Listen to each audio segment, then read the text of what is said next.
G'day everybody and welcome back. Unfortunately I ran out of time this week to get the build completely finished, and like it's in the mill and it's spinning around, but I haven't fine-tuned anything. It's pretty much all done, all bar one feature to hold a dial indicator on it. And I want to order another boring bar first before I cut the one I've got down shorter, because it is too long, just in case I need to use it along with boring bar, which I have been caught before. So unfortunately, it'll have to be next week's video when I, well hopefully, if everything plans out, that I do a couple of test cuts with it, but you'll get to see it running anyway. Anyway, I hope you enjoy the video, and thanks for watching, guys. Okay, this is our next component we're going to build. This will mount to the quill and hold the interceptor lever that I built in the last video. This one will also accommodate the version with the gearbox. The other version is shorter in this length here.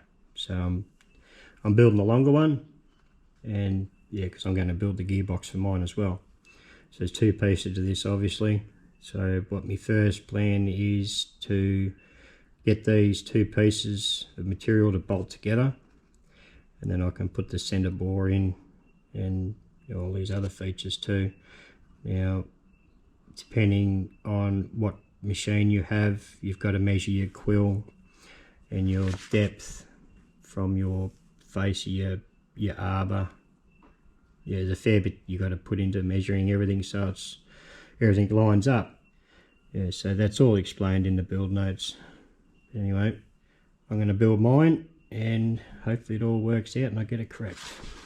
So that's the second part of the quill plate clamp. So they've got to be put together. The two bits of material have to be mounted together so you can do this bore in one shot. So this is the material I'm using. It's aluminium. I've cleaned up all the edges, 25mm thick, 80 wide. I have narrowed it down, so this will get bolted to there. This has got to be pretty spot on this part.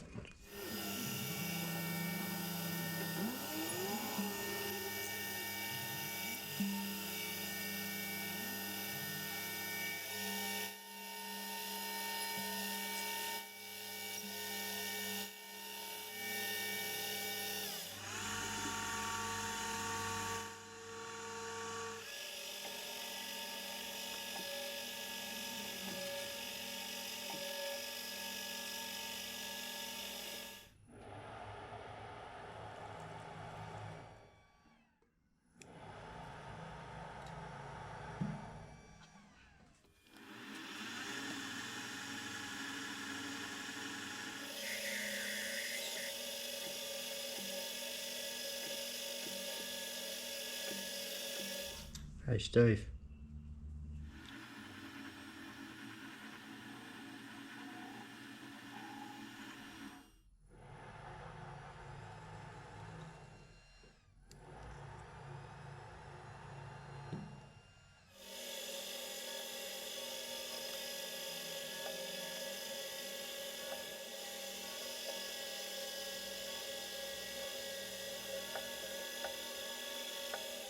Okay, about to put this counter bore in. It has to go 47mm deep.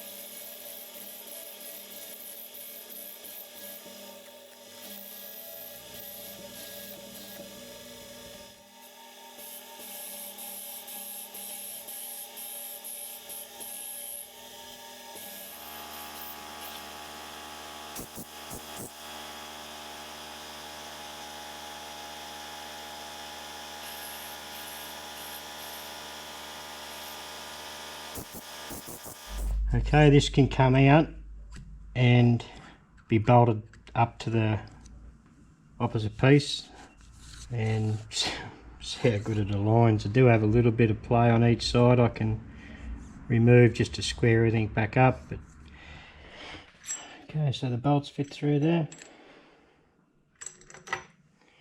See how good it fits.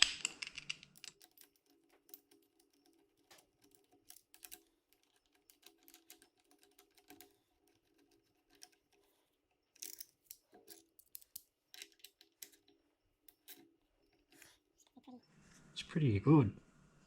Oh, no, pretty good.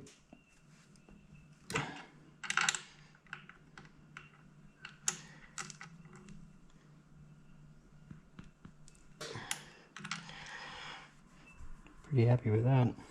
This is the top side. I'm just going to skim the top, so if there's any irregularities between these two pieces, it's sort of brought out of it. And then once this is fly cut, I'll turn it over and bring it to final width, a final thickness.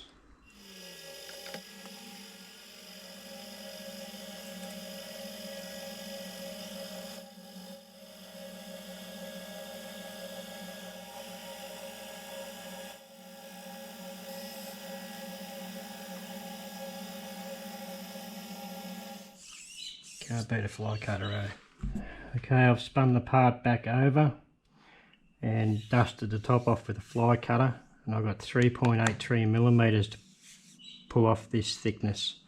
Just going to knock it down and just take the last little bit with the fly cutter.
Okay, I know I'm going to get a bit crucified in the comments with this sort of setup, but I don't have an arbor to suit these annular cutters for this mill yet, so I've jammed it in a collet.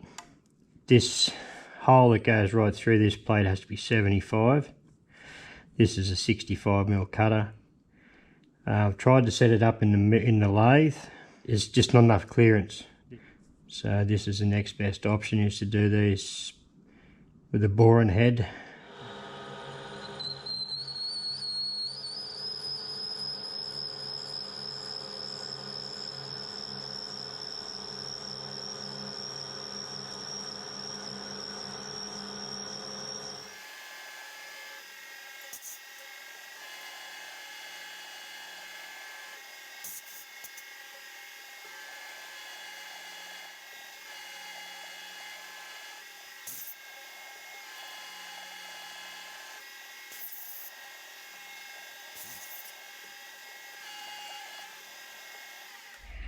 Well, that went way better than what I thought. That was a 60mm cutter, not a 65.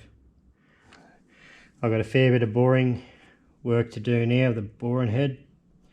It's got to come out to 75, then there's a counter bore to go in, so I'm going to bring you guys back when I'm getting close to dimension with the 75 anyway.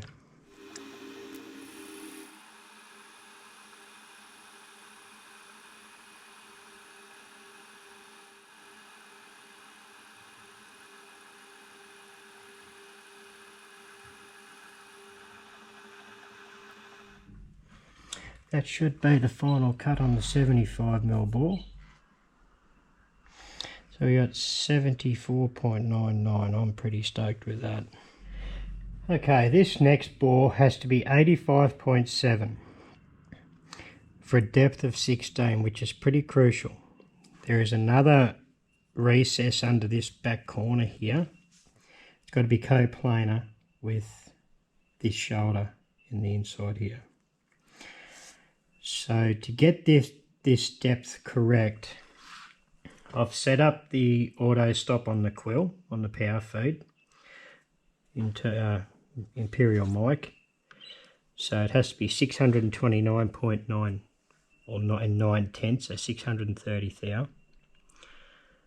And through a fair bit of buggerising around, I'm at 629.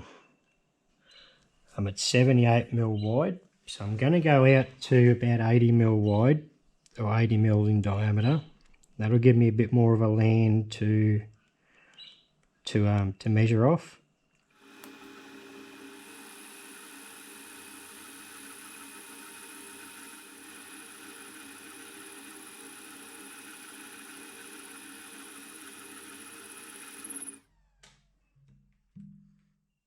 I may have misspoke there before. This ring is going to clamp, so this ledge at the bottom will sit under this ring here and clamp around this diameter. That's where it's going to clamp onto.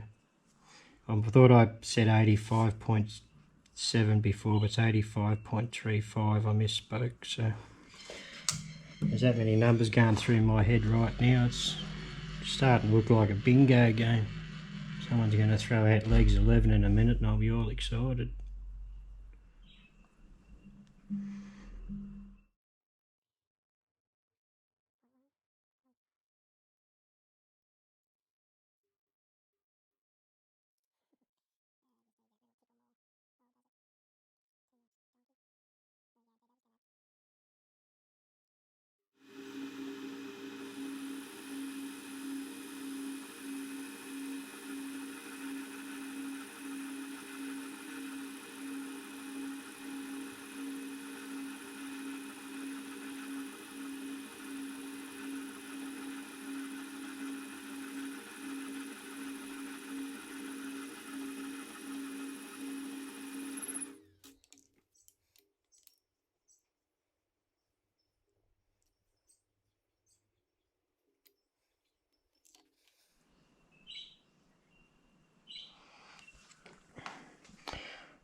.36. I was chasing 85.35. So that is a really good result. And I will say, everybody was up me a couple of years ago when I started setting me boring head with that indicator on the back. Everyone was up me about cosine error and how I'll never ever be accurate. Obviously it works because I'm right on target. I think the amount of error you're going to get, it's not noticeable that I can detect anyway with the measuring gear I got. And like, we're not making rocket ships here, eh? And as far as the depth goes, so 629 and 9/10, so 630 pretty much, thou. 629. I'm a thou off. Geez, I better scrap it and start again. Okay, so this is the test, and obviously I've already tested it. Don't get much better than that. I've got to form this pocket. It's 8mm deep. Off camera, I've gone in and removed 6mm off this face, as a plan say, which causes, well, forms this section here. This is meant to be a 4mm radius in this corner here. I didn't have a 4mm cutter long enough, so I've gone for 3/8. Yeah, this section here is only for cosmetics. That's not a crucial corner. What is crucial is the location of this square in relation to the bore.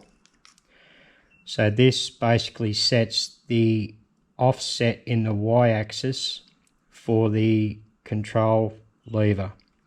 So I went around with a texter and marked it out. I've got my offsets written down. If I get this wrong, then this part's scrapped, pretty much.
Okay, next up is 5 slots. They're 6.5 millimeters wide, and they're all referenced off this center line in both, or referenced off the center of this bore.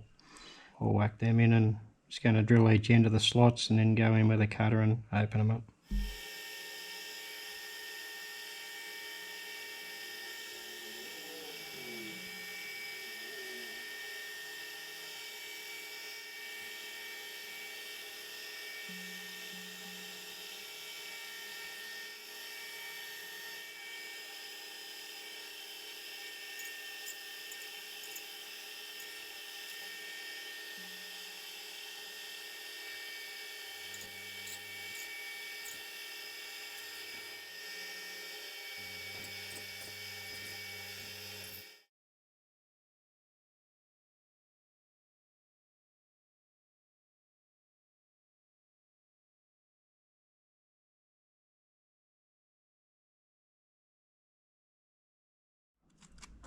They turned out pretty nice, so I'll shift over and do these next two. It's probably not worth even trying to film them. It is pretty hard for you guys to see.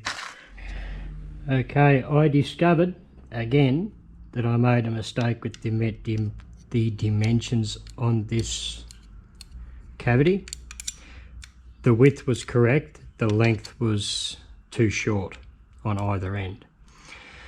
So I've gone back in and fixed that mistake. Now the cavity on the other side is the numbers I was running off on the length. I stuffed up reading the plans. So anyway, this had to be 75.25 long. Anyway, I fixed the mistake. Took me a little while to work it out, and I thought I'd trash the whole part, but got away with it again. Okay, after dinner last night I come out and I turned the part over, indicated it back in, worked out my offsets for this side, for this recess in here, which has to be, the depth has to be coplanar with the lip in here. Yeah, worked it all out. I've got to go 4.05 deep.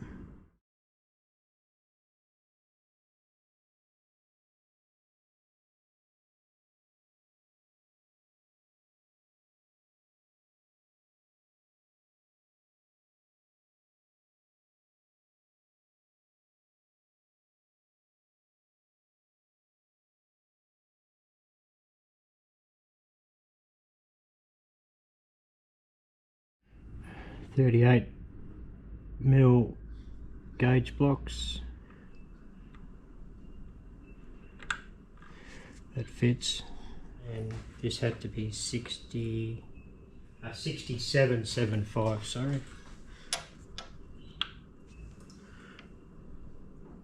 That fits in there. This is probably 67.8. There is a, like this is, it fits in easy.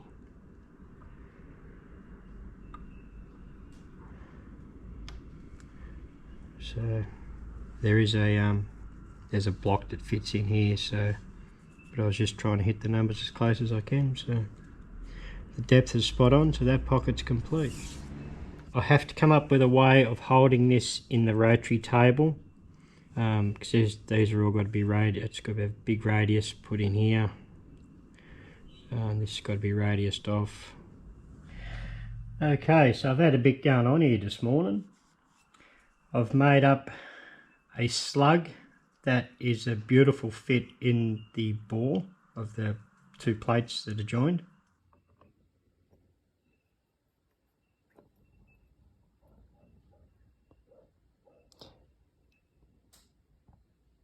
Nearly put a horn on a jellyfish.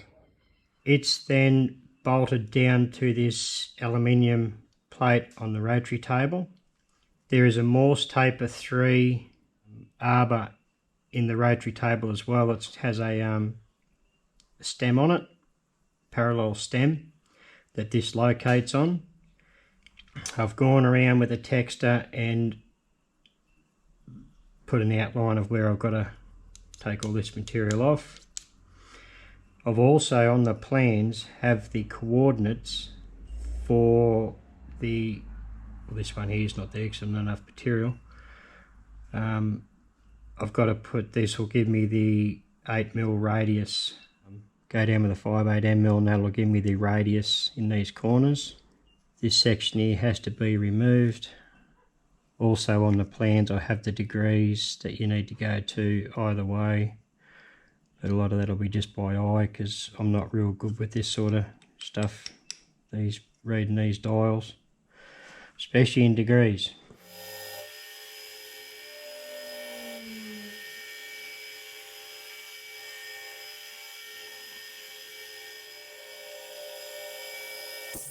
So what I'm doing is going in with an 8mm cutter just to open them up, make it easier on the 5/8 cutter.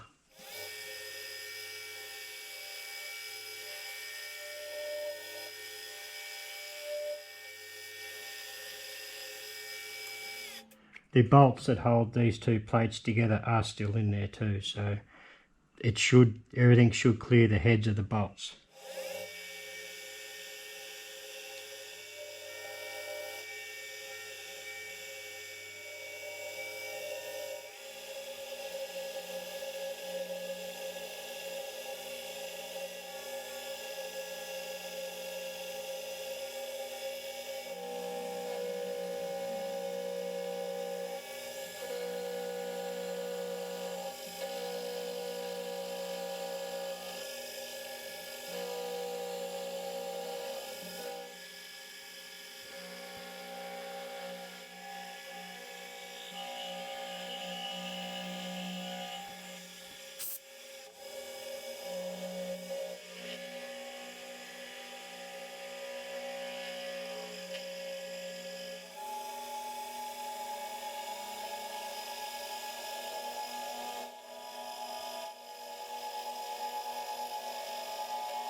Get rid of that bit.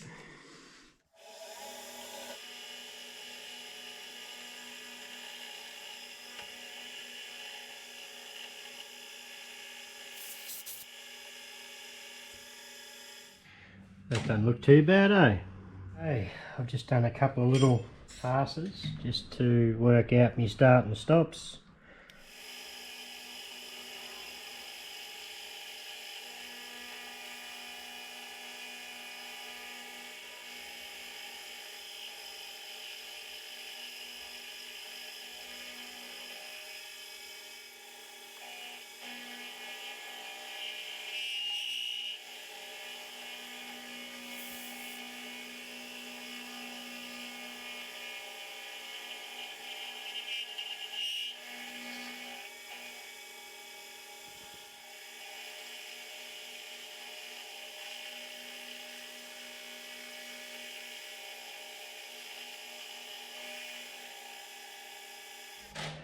Just wondering whether I can get rid of these bits now. Might be a little bit hard, but okay, I got them two corners off.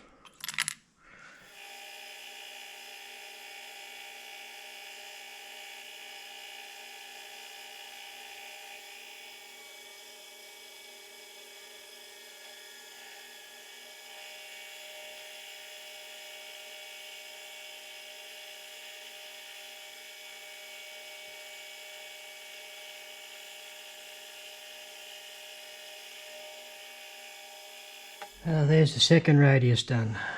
That's not too bad. There is no reason why this can't come apart now. The length of this was over length on this end.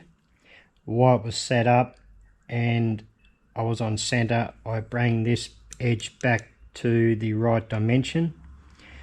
There is just a little tail I've got to cut or take off here, but I can get that once it is standing on its own in the vise. So it can all come apart, and then I've got a lot of radiuses to do on the whole thing now. But I'll crack these while it's still in there, while it's clamped down.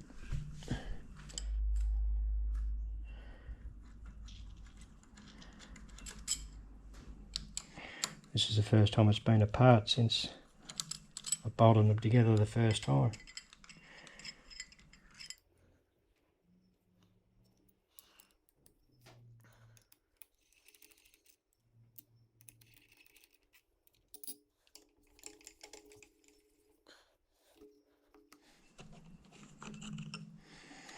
First side, looks like a big end cap, doesn't it? There's the second side.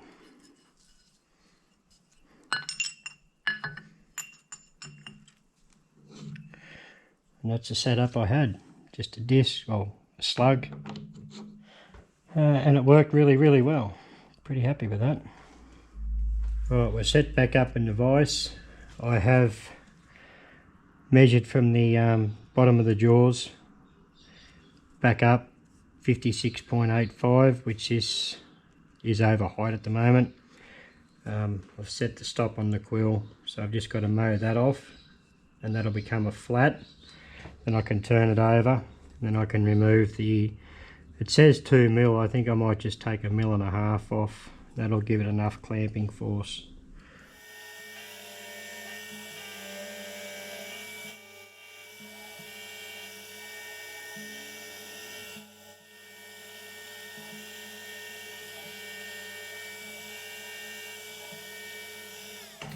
Quick deburr, turn it over and take that couple of mil off the other side.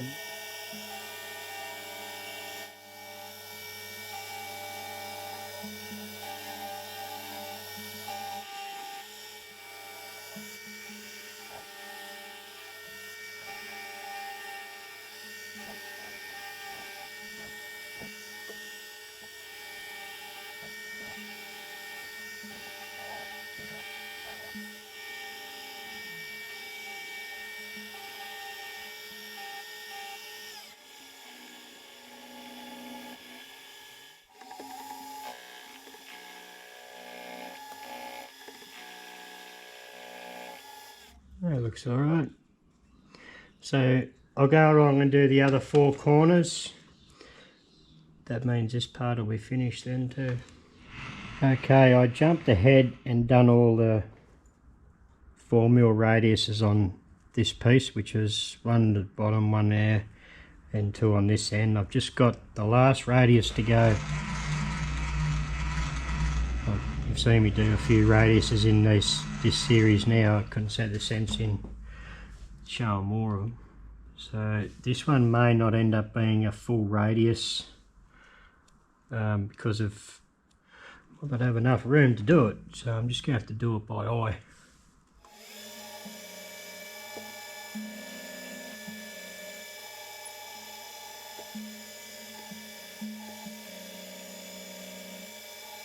Yeah, I'm not going to have enough room to put a nice radius on, so I'm just going to have to file a bit of a chamfer on it, I think. Because I changed from the plans, just meant to have a 4 mil radius, and I went bigger. So I was, yeah, it just wasn't happening. Sadly, I can't do the last one. That's the way the other radius has turned out.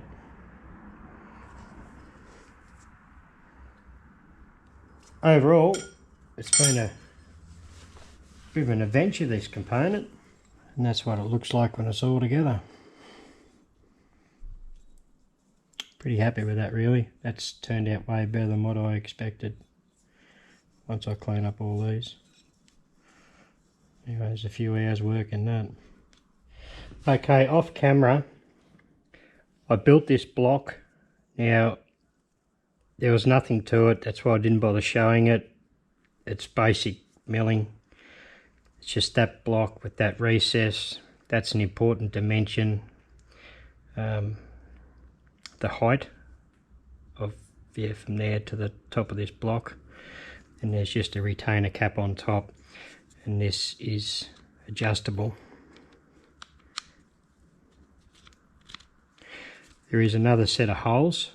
I'll take it off and show you. So there's just that top cap, nothing to it, and just that block. Now the idea of this is, if you choose to build the gearbox model, it goes in this back set of holes. If you choose not to use the gearbox, it can go in the front set of holes, like so, and it gives you adjustment so this meshes with the star wheel in the correct location.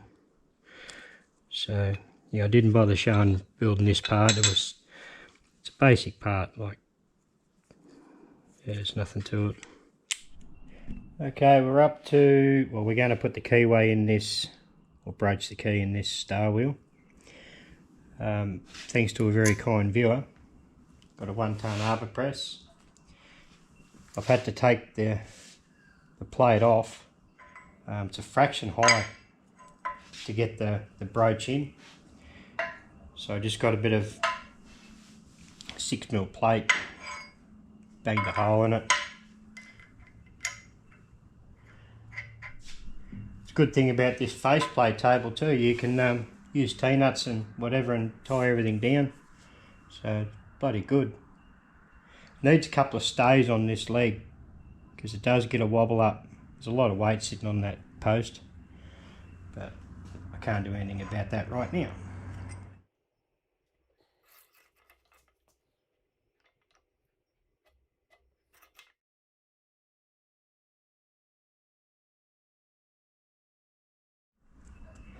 Now the plans have been modified since I built this star wheel.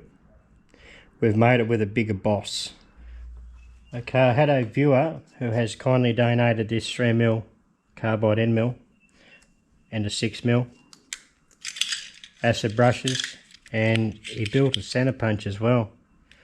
Also an adapter for BT to NT arbors. I believe that's what it's for. Countersinks. Big marker. That's a big marker. And a set of needle files. So thanks very much, mate. I spoke to him on the phone the day these turned up, so he's from over Western Australia way. So thank you very much for that, Steve. I truly appreciate it. I ordered 2 3mm cutters about an hour before the postie turned up, and this one was in the post. Anyway, I've got 3 of them now.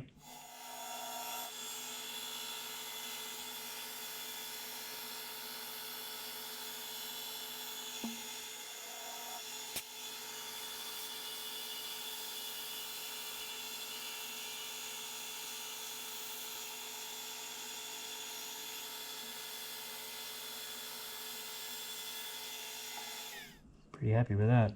That cutter went real well. Don't know whether you can see that there or not. It's a really nice tidy slot. Okay, there's the shaft for the 2 annular contact bearings.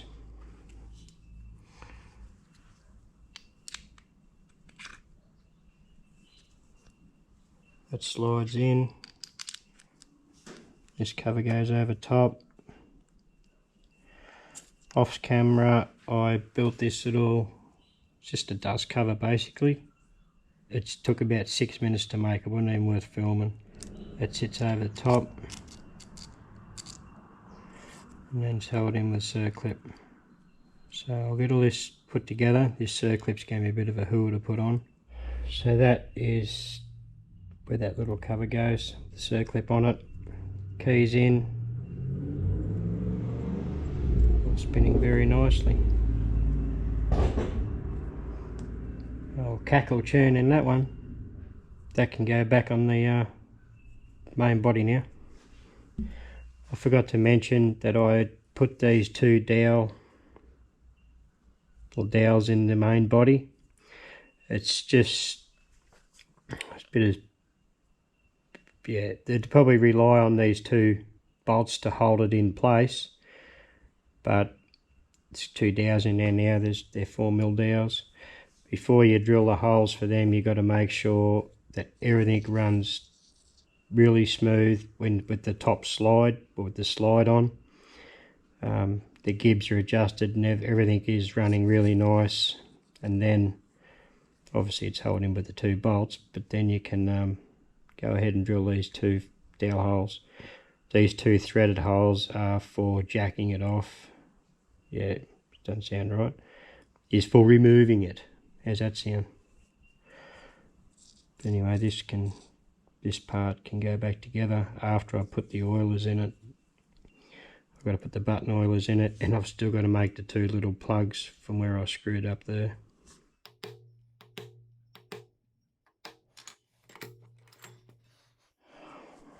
That's all the button oilers in. Another part ticked off the list. You can see it coming out there. So they're working. I have plugged them two holes in the back. Just made up a couple of aluminium plugs. They're Loctited in. Used a little arbor press to push them in. It worked quite well actually. Okay, so I've got all that back together, and with the dowels and all that in there, that still moves super free. I think I'm ready nearly to mount it up to the mill. Hopefully it all fits up well.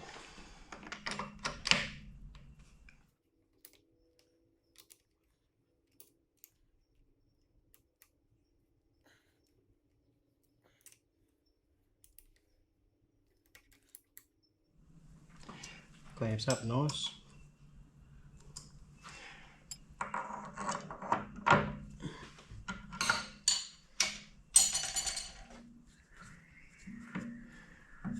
Spins around, it's a bonus. So I've had a bit of a fiddle with it off camera.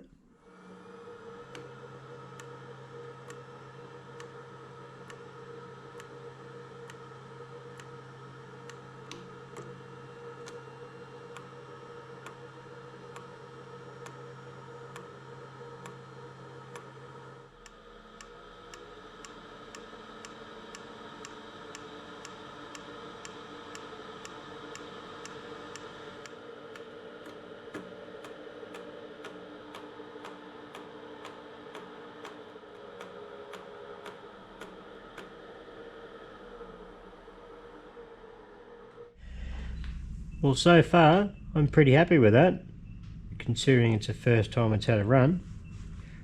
After I just had it spinning off camera, I'd forgotten to Loctite these pins in. They were coming loose, so I've Loctited them in now. I just done that quickly. I want to do, yeah, like I say, I want to do a bit more testing off camera, so I know what I'm doing. I don't want to be worrying about the camera at the same time. Get everything set right, and hopefully if I can get another boring bar here fairly quick, then I'll be able to do some test cuts, but just see what happens. But so far it's actually looking half promising.